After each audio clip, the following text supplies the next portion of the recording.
Now looky there, that is just a heavenly tasty treat. These are some cheese balls, and these have olives in the middle of them, and also I have some cheese wafers here. Nice, crispy, and beautiful to eat. I tell you what, if you want to try something really tasty and something very fun, and it's great for parties or holidays, give this recipe a shot and you will not be disappointed.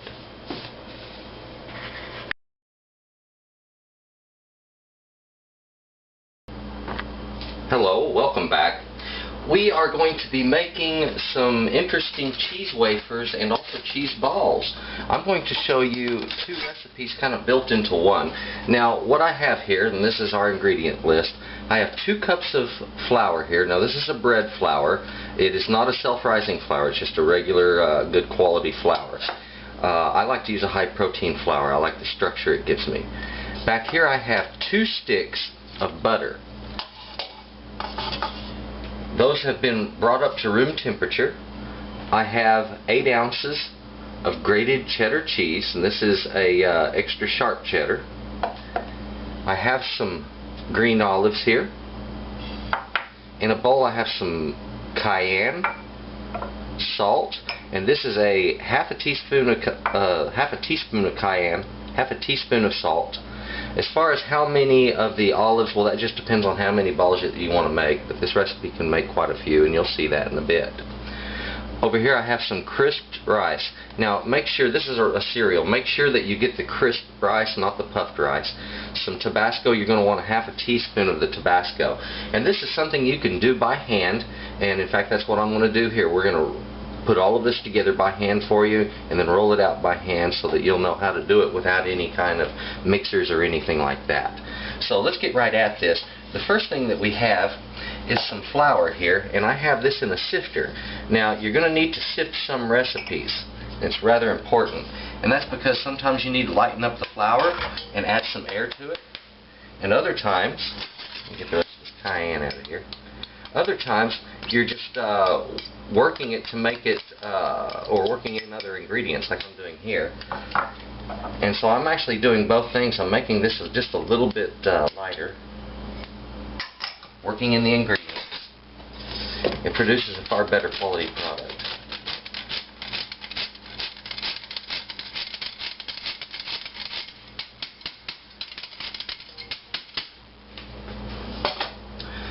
There we have our flour. Let me set these olives aside.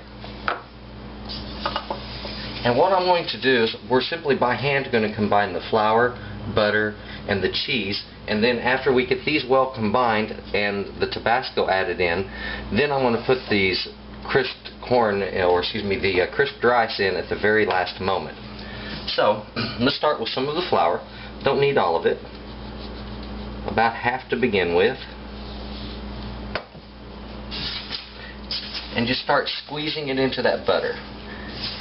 Now there's other ways of doing this. If you want to use a pastry blender to start with, you could, but eventually you're going to have to move to some means of kneading. Okay? Now, put in some more of that flour. The butter's taking it in well. It's nice and soft. You don't want your butter too soft. You don't want it like turning runny on you. You want it to still have a little structure to it. Just be soft enough to squeeze and knead. Now let's go ahead and work some of the cheese in.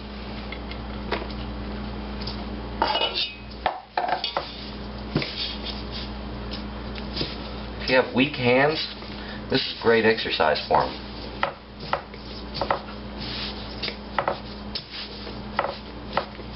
See what I'm doing there?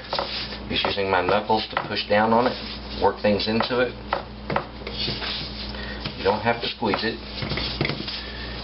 You can use your palm, like so, like you're kneading bread. Need some, the rest of that flour.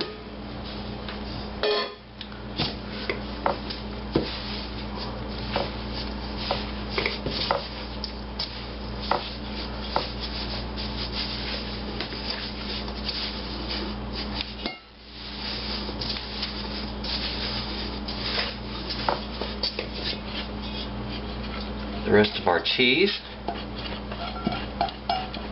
And in just a moment, as soon as the cheese starts incorporating well, that's when I'm going to put my Tabasco in.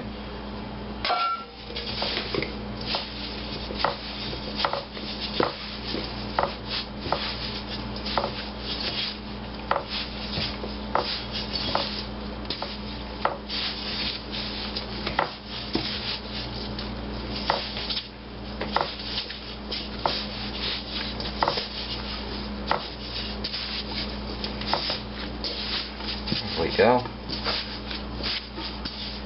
Now that is starting to get kneaded in well. Work off any of the ingredients that you might have extra on your hand. You can do that by taking some of the dough and simply working off what you have there. Now let's take our Tabasco. Now if you like things to be really, really hot, you can add more the cayenne and more Tabasco, like I do.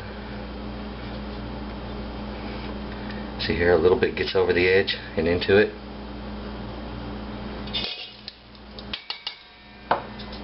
Now,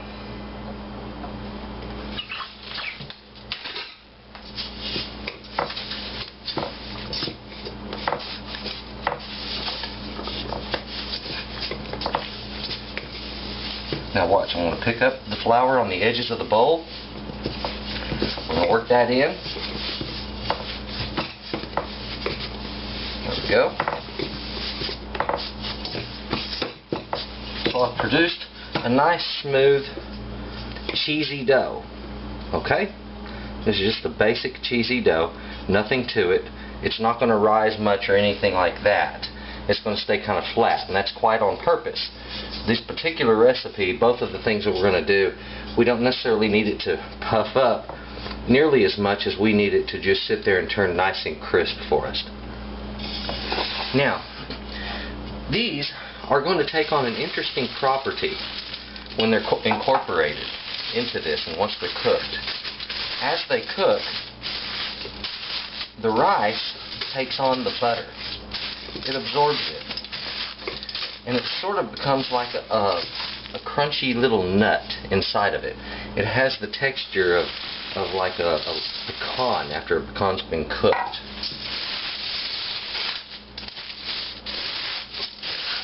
And it'll have a buttery flavor. Works really, really well.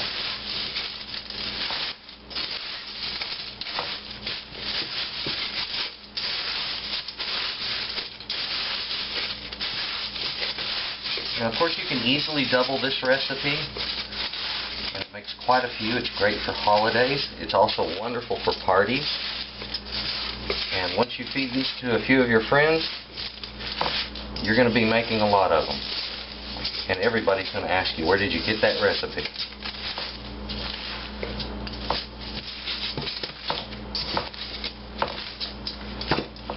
There we are. Looks like that rice is now incorporated well.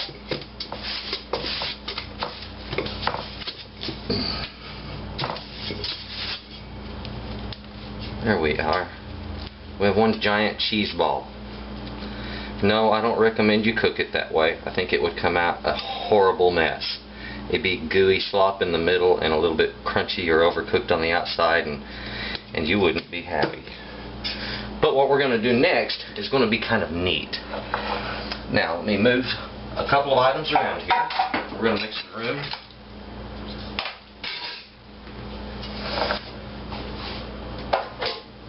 I, of course, need something to bake on. Now, I'm going to pluck out a little bit of cheese, and I want to take this and shape it into a ball. Just like so. Now this is about a 1-inch ball. Now in my hand, I want to kind of press this flat. I want to dimple it a little bit. Now it's been years since I've done this, so stick with me here. Maybe I can get it right. Just work that dough right around it. Give it another roll. Oops, trying to break loose there. Let's get them packed in there.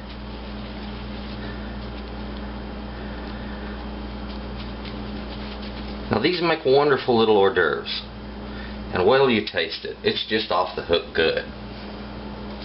Now that's not all you can do with this dough. The other neat thing that you can do with this is make a little cheese wafer. I'm going to make that ball a little bit smaller this time, like so. I'm going to take it, I'm going to press it out. You can press it out flat on your cookie sheet, and once you're finished baking that, it's going to come out as a nice crisp cheesy wafer that's got just a bit of heat to it. It'll snap nicely.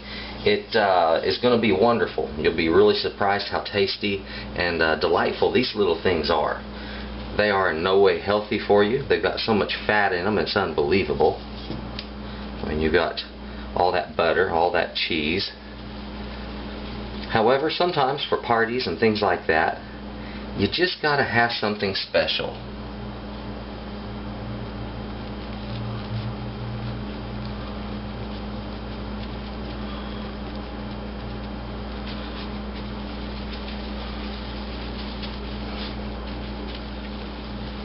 Now, something else that you can do with this dough, you can add a bit of sausage. And I recommend not adding it raw. You want to take your sausage, you want to pre-cook it, but not heavily. You want it to be cooked just until it's done, and no more. You don't want to go for a browning effect. That's going to happen in the oven. And then once you get it to where it's just right, pull it off. Drain the grease away from it, put it on some paper towels and pat it so that there isn't any extra grease up inside of it. And then take those crumbles and work them into the dough after they have cooled down. You want them at room temperature.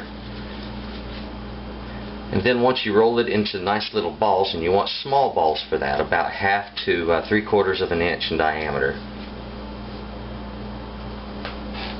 There we go. Well, I'm just going to keep rolling these things up, and if you would, keep working on yours.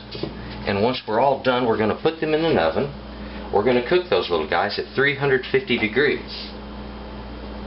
Now, you're going to need to cook them, depending on the altitude, anywhere from about 13 to 15 minutes for lower altitudes. Higher altitudes, it's usually going to be 15 minutes or more. So watch what you're doing on that. Be careful. It has been just a few minutes now, and I wanted to show you one more time how that is done. For the olive in the middle. Now for this I'm using green olives. If you want to try it with some other olives, that's fine. Green is my favorite, and it seems to work really well with this recipe. So I like to use it. Now form your ball, kind of mash it a little bit flat, stick your thumb in the middle to dimple it. Olive inside, and then let's close it up. Again, roll.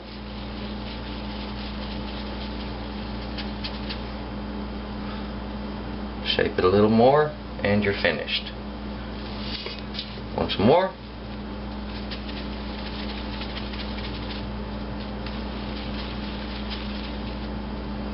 Little dimple. Olive. Close it around. See there? Well, that's all the olives I have. So the rest of this is going to be for making these wonderful little crackers. I want to take this one, I'm going to put it on another baking sheet, because these take a different amount of baking time. These with the olive in the center will cook for a little bit longer. Now again, for the little flats that we make, we want it to be a smaller ball. That one's about 3/4 of an inch in diameter. Place it on your sheet and simply press it down. Now if it's thick like this, it's going to be kind of chewy in the middle, so you want to go ahead and work it down nice and flat. Sometimes it'll break on the edges, don't worry about that. There. Now when it's good and flat like that, it'll crisp up real pretty, and you'll have a wonderful little cheese cracker. These cheese crackers will save well. You can put them in a bucket and they're going to be good for a couple of weeks.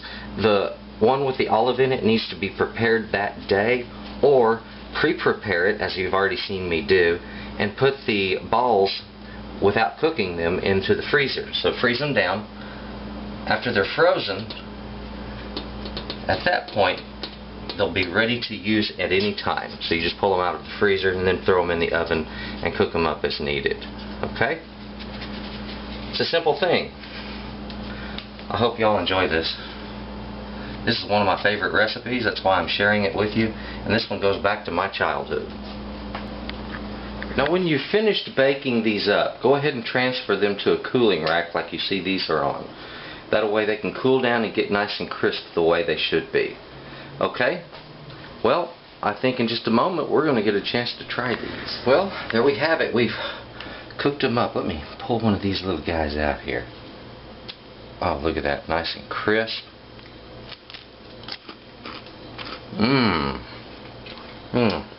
Oh boy. Now that's good eating. These are super for parties, for holidays, any kind of special occasion, or if you just want something special on a random day. Give this recipe a try. It's not very hard, as you've seen. It can be done without any heavy machinery. It's just a matter of measuring the ingredients out, pushing them all together, sticking them in the oven, and baking them up. So, give it a shot. Thank you for watching Texas Cooking Today, the show where you can get great recipes and the best techniques are taught. Please subscribe to Texas Cooking Today, where you will always find something hot and ready to eat.